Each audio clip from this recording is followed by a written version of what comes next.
A Minnesota lawmaker is dead. Another is injured, and once again, people are asking, how did we get here? But maybe the better question is, how long have we been heading here? And who kept steering the wheel? Details are still coming out, but here's what we know. These weren't random acts of violence. They weren't isolated incidents, and they didn't come out of nowhere. This isn't about left or right. It's about a country that's been emotionally and politically weaponized by a system that feeds on outrage and increasingly on radicalization.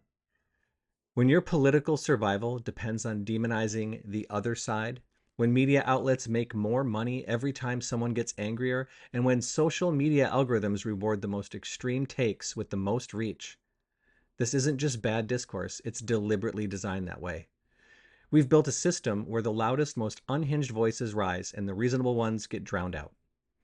We've normalized dehumanization, and eventually, when people feel powerless enough, afraid enough, angry enough, words turn into actions, and those actions turn deadly. This isn't about one gun or one ideology. It's about an ecosystem where political violence becomes inevitable because anger is constantly being monetized and weaponized. The temperature isn't rising on accident. It's rising because people in power, from media execs to campaign strategists, are turning up the heat on purpose. This tragedy didn't start with a bullet. It started with a narrative. A narrative that says compromise is weakness, that disagreement is betrayal, that people who think differently from you are enemies and not your neighbors. If we don't change that, we're going to keep seeing more headlines like this one.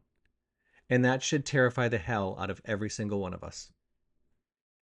I don't have all the answers, but I do know this.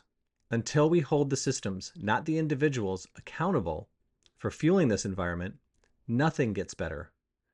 The tragedy in Minnesota wasn't an outlier. It was a flashing red light that we are not okay. And if you're ready to stop screaming and start solving, we need your voice and we need you more than ever.